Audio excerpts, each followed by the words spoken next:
uniquely for JDG, Scout is a very, very good Jace player. So this is flexible between Ala and Scout, as that will be taken away. So making the choice of taking that Rise over the Jace. And again, I was so scared and really pitching this Jace because the big matchups that we're used to seeing into the Jace are gone.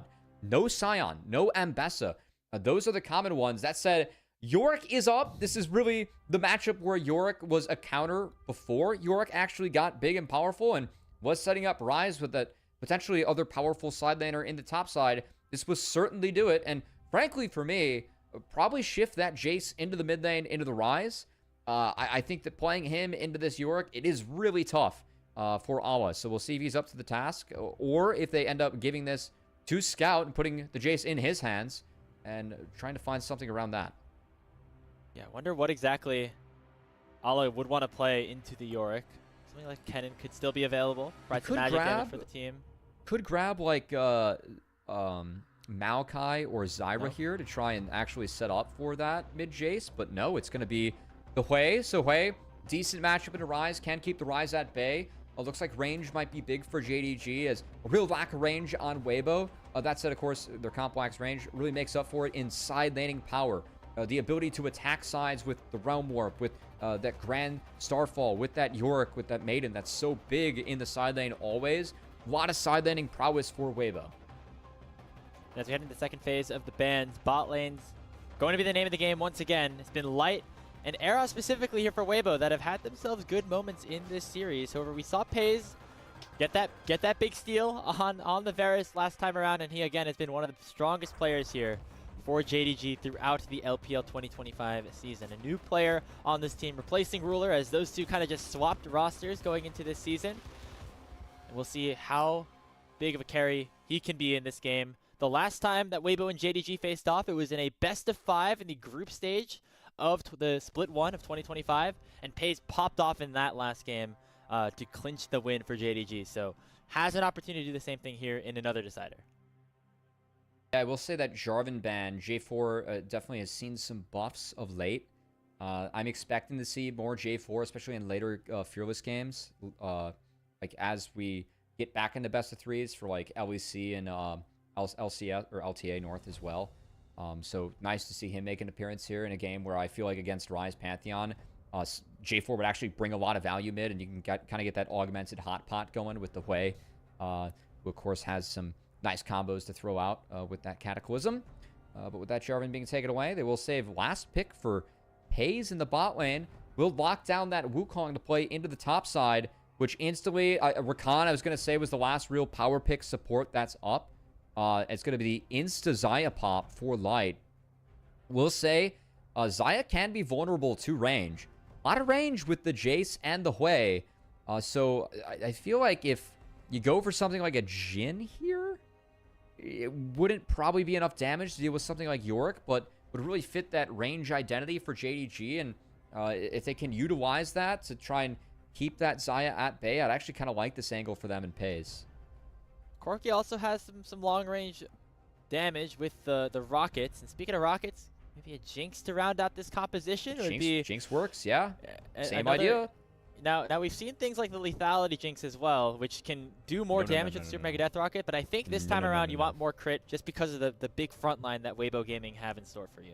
Yeah, I think the story of this game for me, JDG, they're going to have to use their range. That means that Weibo going to have to try and use the Realm Warps, use the Grand Starfalls to try and the side lane prowess that we're going to have. Get push, create angles onto JDG. Because the front to back with Jinx, you have a range advantage against Xayah. And this Jinx Nautilus matchup does have a pretty positive matchup into Xayah Rakan. Can cancel that Grand Entrance with the Dredge line. Can combo with the Jinx really nicely. And Jinx can outrange the Xayah as well. So might be a tough lane. And we'll see Erha potentially get put to the test here, Grapes. And another game 3 in his second series here in LPL. I think it's been a good day for Erha so far, but we'll see how he looks on this Rakan. Potentially the first 2v2 where maybe JDG have the slight advantage, at least early on here with the Nautilus of missing. The Xayah Rakan always a staple down there in the bottom lane, as we're all lined up, geared up, and ready to go. A decider between JDG and Weibo. Again, just the round robin stage right now in Group Ascend, but these are two teams that are both fighting to jump into that top tier of the LPL to join AL and top esports that are currently at the top of those standings. After that, kind of a bloodbath. Right now, IG currently sitting in 3rd place. JDG can jump them in the standings with a win, but IG would have sole control of that spot if JDG fall, of course, given the next series that we have up in store, which is them against WE. It'll be interesting to see. I always like when we see different styles of compositions clash here for a game set match decider. And again, I have to just remind people at home, it might be 1-1 on the scoreboard, but you look at that gold graph in the last game, it's been Weibo winning for the majority of the series. So we'll see if they can keep that momentum going into this game 3 and find that win against JDG, because frankly, the performance we've seen out of them so far, they deserve it.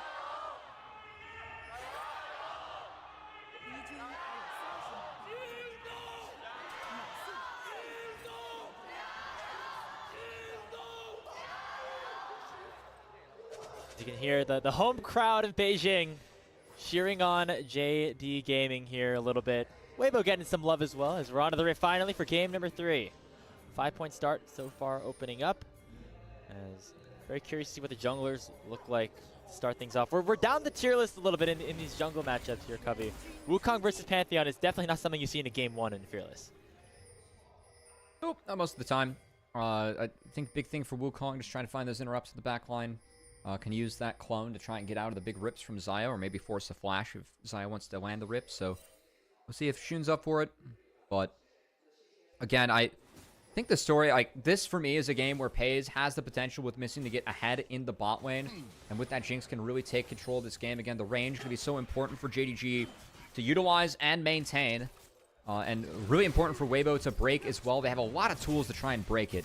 Between the Rise, the Pantheon, and then just the raw power that York can bring, especially in that side lane. Use that side lane prowess to try and collapse in the JDG.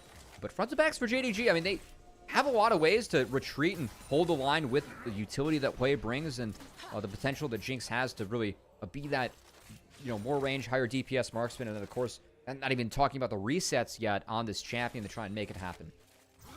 Yeah, a lot of poke in the other parts of the composition for JDG, but Peyz seems like a very solid damage dealer to kind of round some of that out. You can still do some long-range damage with the rockets, with the zap, even with the ultimate, but once you get one of those resets, it'll really allow for JDG to have a fully fledged team fighting composition.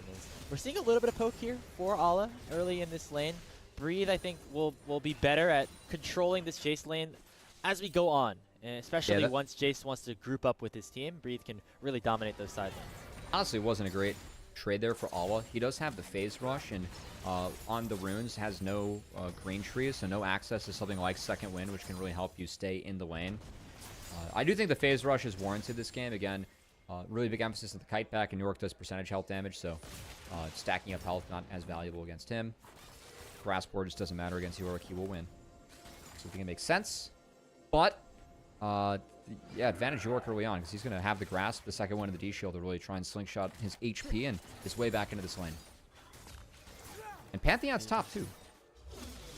Could look for a play, as a level 3 is hit first here for the bot lane. Missing, waiting, hunting maybe for a dredge line. Now we'll find out to Airhawk. Nice to use the Flame Chomper's back. Will force Air to go forward. Actually chunking out, missing very heavily. The Blade Caller would have come out unless missing flashed away, but it's not going to matter, as Light will pick up first blood by using the flash of his own. Jun still in the area though. The Blade Caller will root up Peyz, but nobody on Weibo really in any big threat. That's a nice kill for Weibo. It is, but it's a big error from JDG as Peyz and missing. They don't hit the chompers. They don't hit the combo on the dredge line. Is now good flash from Shun. Yeah, he flashes away from the grand entrance. He's going to try to tank one more turret shot, but Peyz just unable to get in range. Some more resources used for JDG, but Weibo still ahead. Really well played there by Airha. Of course, that grand entrance, that was a good reaction. Shun flashing it, another good reaction, but Airha got the heal, got the shield to get his AD out of there. Make sure Light's okay. Meanwhile, missing. This is a try on the Hex Flash, but is spotted. We'll see if Xiaohu pops a ghost or a flash at all. Nope, just able to walk his way out of there, so advantage Weibo early. And again, that 2v2. The dredge line in the chompers, that's a combo that should hit and should hit every time at this level. But Peyz threw his too far back. Didn't connect on that chain CC. Okay, we're going to get another look. I mean, look at this. It's a good dredge line. It's 2-3. Those chompers are just long on the Rakan. 3 dings, so able to fully turn it and make sure that missing goes down. Of course, flash from Light and the empowered autos from Rakan when those Ws are running, right, from the Xayah, with that unique synergy that these Lovers duo brings to the Rift. little bit too much, and poor air there from Peyz and missing again. Just not a mistake I expect to see at this level. Grapes, that's one that I was expecting to see when I was co-streaming C-Ball in North America earlier today. Yeah, not ideal. I thought maybe the Flame Choppers were there to like split up the Zyricon, but you should just try to land the root instead. Yeah, and now it's gonna collapse. We see 4 members down here on the bottom lane. Remember, Peyz doesn't have any summoner spells, and Peyz will drop, like getting himself kill number 2, and will escape by juggling the tower aggro beautifully. Again, like this is a result of the first mistake. First blood went over, summoner spells are missing, and a great follow-up by Tian on this Pantheon. Of course, cleared out the rest of his bot side camps on the respawn and was able to hit the dive in stride. And things just go from bad to worse from JDG again. I like to use tennis terms here. What felt to be an unforced error from Peyz and missing with those choppers not connecting. It's really collapsed and snowballed into much more. And again, this was the lane and the setup that we had is this was the winning lane, right? It's the Jinx Nautilus. You have really positive interactions in the Zyricon. You can use your range and your combos to win this one out, and then be that big DPS marksman later on as the Jinx. And Peyz being behind now is really going to delay those plans. Yeah, I mean, the Jinx is kind of that late game back option. And another miscommunication there on the Flame Chompers. I mean, surely not intentional, but that's another crowd control lock that was missed out on. It's not going to result in too much being given over, but now you can see Weibo kind of gaining control among all areas of the map. Tian has his flash, going to look for another engage on a missing, who once again still does not have that escape tool, and he's going to die again. Now this time though, the Ignite is ticking, but not enough to take down Era, as the Guardian shield will keep him alive and prevent Peyz from getting a reset. Oh my god, I thought he was trolling by walking with his teammate, but he had Guardian. It was just enough to prevent the reset. The kill going over to Peyz as Tian. That was a flash into a flashless missing, and another kill onto the bot lane of JDG, again from an unforced error from them. If those choppers connect against Rakan, you just take the trade as the Jinx. You win out on the health and then try and walk out. But everything is just collapsed from there, Grapes.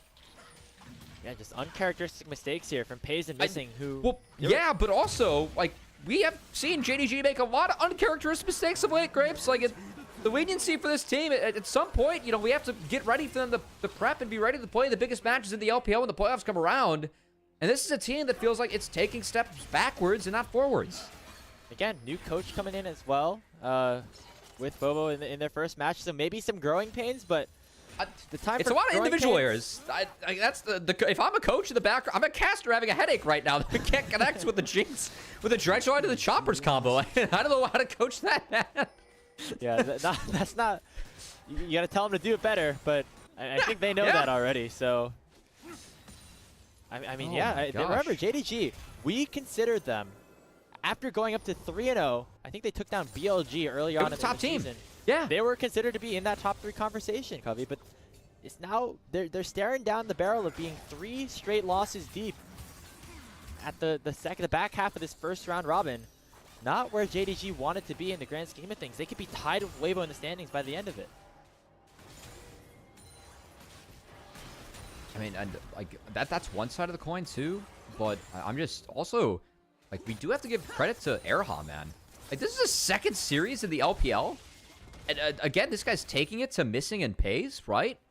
Like, I'm so impressed. And again, this is a game that's being played through bot. It was a mistake from missing and Peyz that Erha and might have been able to punish, but working with Tian to, find the dive, find the flash on the missing, and snowball this into more was really capitalized off of a mistake and made for a big early game for Weibo. And again, this was a team that we kind of had down and out, struggling with both Breathe and Xiaohu, having shaky performances, Grapes, to have this turnaround for them if they were to find this win in this game 3 and to get back to 500, really feel like they're on the up with this roster swap would be a real different trajectory for this team that we had struggling with Hong. Would be their second series in a win in a row, both of them being in 2-1 fashion. However, still some work to do, obviously. 2-0 with Erha. If you get a win, yeah. Again, just that one change. Sometimes it means all the difference. Maybe JDG are looking that way as well with their new coach, but so far, again, it's 1-1. So we're being critical of JDG despite it being an even series, but that game 2 that they won was not even at all. There was a lot of mistakes that JDG made in that game, and Weibo probably should have come away with a 2-0 here. Yeah. And with the second life, JDG aren't making the most of it so far just yet.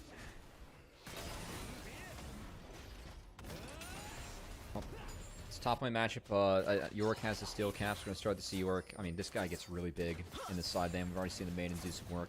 I had a tweet earlier today, Grapes. I actually want your thoughts on this live. I said something around the lines of, I might go to hell for this one, but I think that Yorick might be the closest theme champion to Easter, as of course it was Easter Sunday. Champion or skin?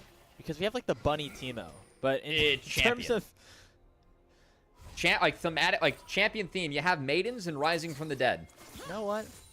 Maybe you're right. I mean, it's like not. It's not Zillion. It's a cursed way to think about it. It is. It's not Zillion. That's not the other Zillion. one. No, it's not Zillion. Ooh, you bring up a good point. Maybe it is Zillion. No, What's your argument against that? It's Yorick. Time. He's time themed. Easter's not time themed. I guess so. Like it comes once a year, but you know. Old man comes back to life with a beard. Yeah. Anyway, I'm used to. I associate Zillion more with Santa because he has the best. Yeah, Santa that's skin. true. He's not got Braum. those good skins. Yeah, he's That's just. Yeah. Also, I mean, you had a real choice today, or with you could have played Hippie Zillions today. It's still been on theme. Anyway, moving double on. whammy. The unique 2-in-1 special this holiday season. Yes. Realm Warp coming in. Back to the game. We get a Realm Warp in from Xiaohu. Hala going to be the target as Breathe has been stabilized himself nicely in this lane. He's going to get rewarded with it by a kill as he gets that final hit onto Ala. Nicely done here by Weibo. They go up 4-0. Not even going to flash here as Ala accepting his fate. As again, Yorick, Ryze playing into the Yorick in the side lane. Really like to see that. Realm Warp on Ryze, a powerful tool. Really like what we saw here. Of course, he's dropping mid lane, but they have a grub advantage. They're going to go top. Peyz throwing an ultimate out to try and clear the wave, hoping it connects with Xiaohu, but caught it outside the creep wave.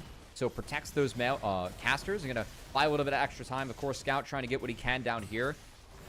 He's getting this lane solo. There will be Weibo that are ahead of plate and ahead on this push as they try and clean up that first tower, which would lead to feats being secured for Weibo. Another advantage that could be built upon here by, again, our lower expected team. Lower in the standings, lower in who we thought we're gonna do well. And that's the Feast of Strength picked up, and Breathe is now 1,000 gold ahead of Ala, contributing to the 2,500 almost that Weibo having in advantage. I'm down for this play. I see Shun on the dragon too. He was trying to tickle it, but this can't be taken by Weibo. Tian just making his way down here, gonna try and prevent Shun from taking this one for himself. As if Xiaohu is able to fix this bot wave, that's going to be it. Weibo, they don't want to play this fast. They want to try and stall things out and wait for the Ryze to get here. Xiaohu is still far ways away, so this dragon should go down, but we'll see how hard Weibo want to chase. Knock up lands on Era, but Missing actually buffers it with a hook in onto Tian. He might have got a little bit too far forward, though. He flashes away, and Just will go down anyway. Xiaohu gets the kill. It's now 5-0 Weibo. I'm not sure if he was aiming for Erha, who then went under the dredge line and got past it with the grand entrance, so didn't find him, or if he was just trying to hook his way in. But either way, there's a chance that he just got super outplayed by Erha on the Rakan, if that was the case, who had a great grand entrance. The quickness caught him post-charm, and the grand Starfall, of course, didn't come out for the Dragon, did come out after, and that's Awa, again, being pressured in the side lane. I know we talked about the Yorick and the Ryze into overloading the side against the Jays, can also do so with the Pantheon. Keep your eyes on the missing here. Because, yeah, Erha, he got the grand entrance past him. Did catch the chompers, but he missed. Then Missing flashing out, flashed into the quickness on the back half as Erha, the rookie support, his second series in the LPL in a Game 3, making Missing look a little silly there, Grapes. Yeah, and now he's getting fired in upon by Light as Jun and the rest of JDG have to peel away from these grubs. So, going to end up being 5 of them likely going over here for Weibo. The only thing that they're going to get here for JDG is Scout potentially locking down this turret, getting a little bit of gold back, but it's going to get responded to nicely here by Breathe on the top side. Yeah, I mean, 5 grubs for the Yorick. That's a happy Yorick and a happy Maiden and some happy little halflings that are following him around too, as they're going to do some work against these turrets. Are those his disciples, Cubby? Yes, that's a good call. The disciples also rise from the dead in League of Legends. we got Shun in some trouble here. Another Realm Warp comes out from Xiaohu. Has his flash available, but instead it'll be Shun who uses his. They're gonna play top inner. Goodbye, Jace. Jace is flashless. Here comes the quickness from Erha. Gonna land that charm land. They knock up all too easy. That's textbook dive right there from Weibo. They go up 6-0. It's just pick after pick after pick. Yeah, again, really tough to play, and I love how Weibo's playing the grub advantage. They're playing into these side lanes. You can really attack the Jace with the Yorick. That's a lot of the idea of this matchup. The E, that slow, getting the disciples, you know, to get on top of you and eat you alive, as well as that W that can lock you in. This is not the story that I remember growing up. Yeah, it's not, but I might get in serious trouble if I continue this one, so we might have to slow down with this. I don't know that for a fact. From our production or from above? Yeah, lightning crashes into your house. I don't even want to say, yeah. I don't want to test fate anymore, man. But, uh-oh. Do have to return to the map. Xiaohu has stuck around, and Airha going to help find Scout, who has flash, but might just accept his fate. As, this looks like the replay package you pulled earlier, I was about to say, we've gone through all of our clips so far here for JDG, like all the mistakes that they've made. You know, Scout getting caught out, them failing to really find fights that they want around objectives. Like, these are the things that have been costing JDG the wins that they were able to get early on in the season. I mean, this is not what we're used to seeing.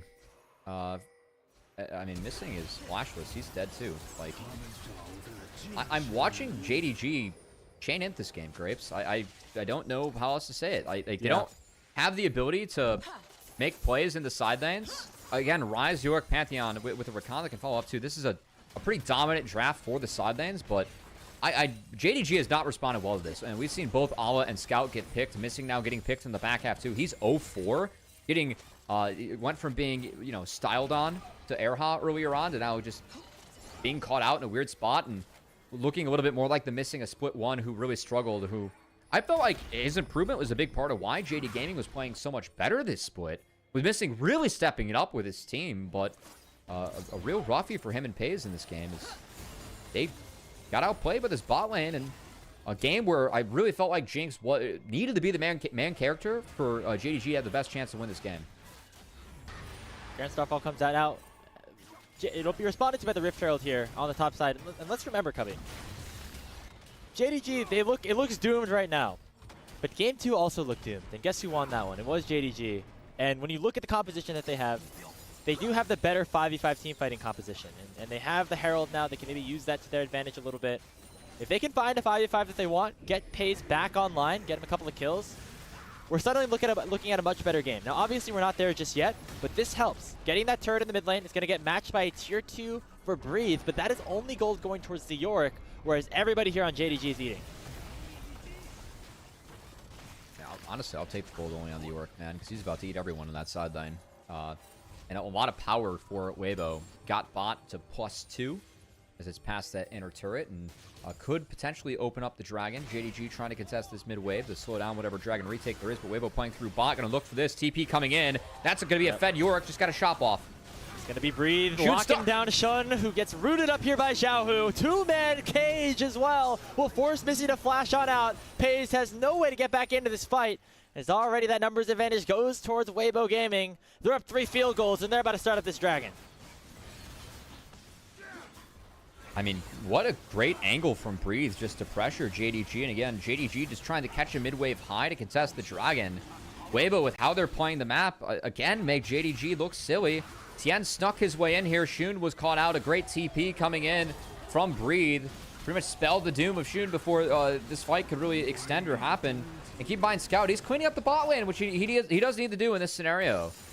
So maybe it's just JDG playing a little bit too fast. I think walking through that embankment brush was a little ambitious when they weren't connected with Scout yet. So trying to go around that thick wall and, you know, north of the river before they walk in there, that's probably the mistake or what JDG needed to do. But again, they had mid control. I can't blame them too much in that one. Props to Tian, who ended up getting lost for JDG on the map, snuck his way in there and got the party started with a nice engage on the Xun. And that means that the first Hex Tech Dragon, is the soul we had, falls, goes over to Weibo. And Yorick certainly thrives in the side lane, but when you're this far ahead of your opponent, you could definitely provide some use in the 5v5 as well. That cage on the W provided so much value there as well. It locked up Missing, forced him to flash away. That's going to be a big cooldown down for any potential fights. Yeah, and he's got that Shojin item that I am very partial towards because I think this item is very broken, and a lot of players in the league agree. So that's going to be more shovels and more E's being tossed out by the Yorick, as well as more walls. Not bad. And Jace just still likely going to struggle to get into this matchup in the side lane. As you can see, wherever Breathe goes, that's going to be mid-prio. We're going to take multiple members of JDG just to force Yorick out. Honestly, not worth the time, not worth their investment. They have to look elsewhere around the Yorick. As this Yorick just got top +1, got mid +1, being fixed by the Jace. And now they're going to move to Otacon. Try and take that solo spawn objective right on spawn. And JDG are a little bit late to contest. We'll see. They can keep June out this time. Soon, otherwise, just going to go over. They can keep him out. Wait, they're going to flip? Okay, never mind. Smite secured. It's going to be the rose petals, and it looks like all of Weibo should be able to claim it. Wow. So, not the revives, but that's a lot more gold, a lot more experience, a lot more adaptive force in the hands of Weibo Gaming as they continue to add to their lead. I mean, JDG just pretty much walked in a little bit late, got the bad news, and now we'll see if they can actually get Tian before he's able to get out. Xiaohu has no TP. It's going to be... Nice fear coming out from Scout. And that should be Tian going down. They finally get on the board as JDG find themselves a kill. It's going to be all at picking up the shutdown. All right, not bad for JDG. As, again, it was a good move from them to try and cut him off through mid. Ends up getting the Pantheon in the end. Tian, not the best base in the world. I think if he goes south, maybe he's able to Grand Starfall out, but of course got stuck channeling the recall, kind of stuck in transition. And, first moment from JDG this game, Grapes, where it looks like they're able to do something proactive on the map and get something, but it still was at the cost of Otacon. They don't get anything else, and as long as this game's in a quiet state, again, wherever Breathe goes, he's going to dominate that sideline and keep Weibo, keep the pressure up on the JDG for Weibo. For JDG now, we're looking at, I think, the big carries on the bottom side of the map. Scout actually has a slight gold lead over Xiaohu, despite Xiaohu being 3-0 and 3. I think a large part of that is due to the waves that Scout's been able to collect. Had 2 full items himself. Also has himself a level lead. And then Peyz, who just picked up the Infinity Edge. Again, the 5v5 for JDG is good, but is it going to be good enough to withstand a 3,000 gold lead at this point in the game? Not too sure just yet, but if JDG play it out well, Cubby, we could still look at them being in this game. They just have to stop getting caught out and stop making these mistakes that we've seen them make all series. It's taken time. This is going to be on Peyz. He is at the 2-item mark. I think 3-4 items, this Jinx can be really scary. And that team fight, if Peyz is allowed to operate again, JDG, they have range that they can use against a little bit of a shorter range composition from Weibo this time around. So that's going to be their big advantage in these fights moving forward. We'll say, looking at the other inventory for Light, I really like the Vamp Scepter pickup. Again, you are outranged this game. You are at risk of being poked down by the Jace, the way the Jinx. So just getting that Vamp Scepter now, making sure that you can have better conditions on the map, and make sure that you're keeping your pressure up even when you are ahead is a buy that I really like.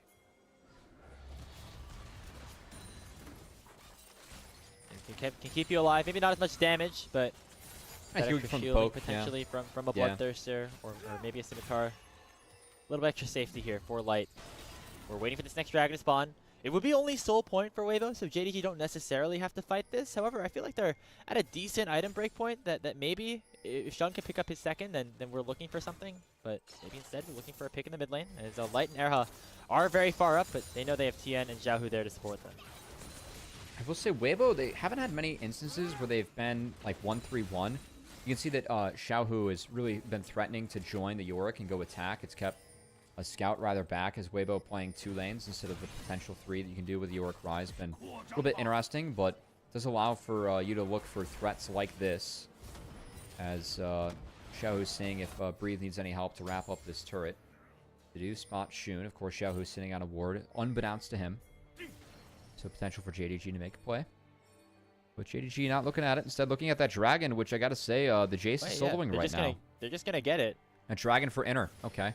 Question is, can they get more than the inner now with 4 members on the top side? Maybe make it 5 with Light joining the fray. I mean, you got to sack this as JDG. I'd be so surprised if JDG can't actually contest this. I don't know why they're here. Yeah. Oh, there's the flash. It goes in on a Scout. Grand Starfall comes out as well. It's going to be just that 1 kill for now. Cleanse already used by Peyz to get himself away from the Rune Prison.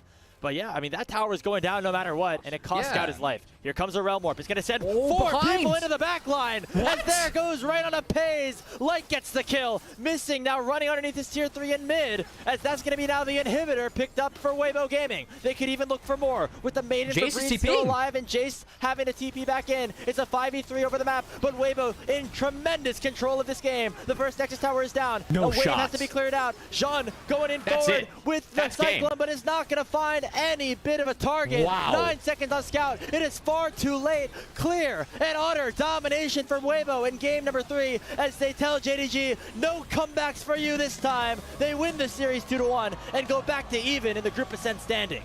I mean, JDG, why are we contesting a top inner turret? You gave up the dragon, or you took the dragon, gave up the top inner turret. Like, you know that's the play that was going to happen. Ryze is sitting on a ward. Pantheon is not contesting the dragon. You have double globals. Why are you even thinking about being, like, under that inner? I know that Scout had a tough series. For me, like, he kind of brought it back in that game, too, in the end. But if you look at Scout's 3 games this series, Grapes, I think that's real concern for JDG moving forward.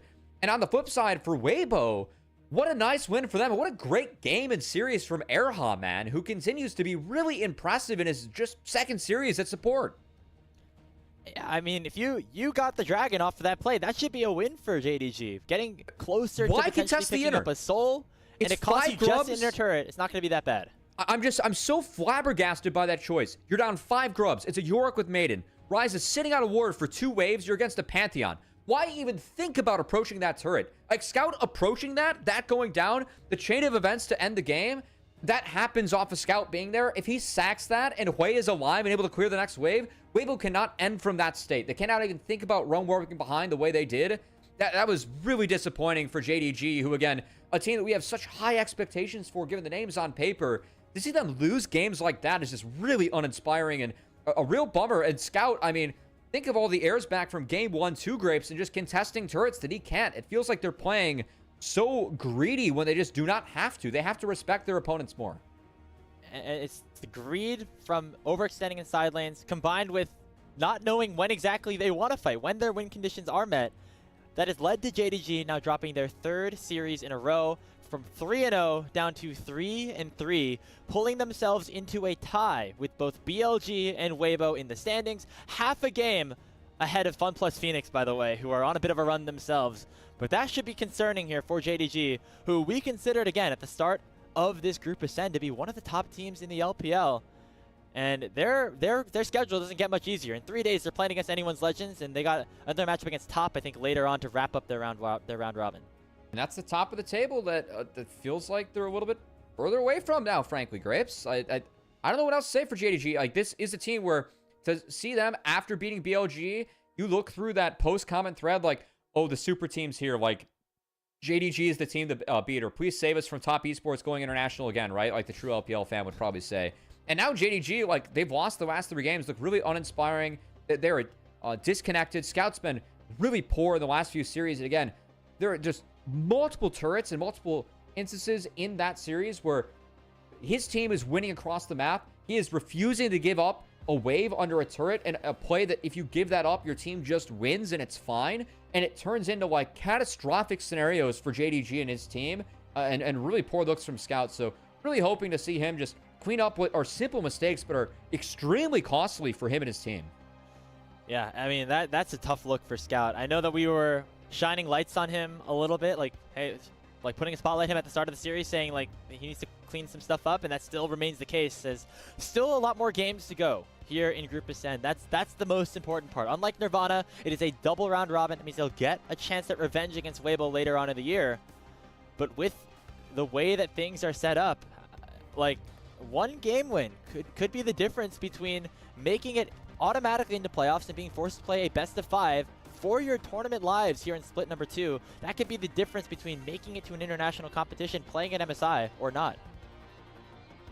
Yeah, and looking at that post-match threat, I mean, again, Scout, not a lot of big game impact there with Shun. That's a pretty low damage numbers coming out. I know Shun was picked out a couple times before those fights as well. I'm still frustrated most at Scout just because it's so easy just to give these turrets. Like, that play was just so telegraphed And for him to give that up and end the game, like, again, I'm shocked. The Scout's a player that I have so much respect for.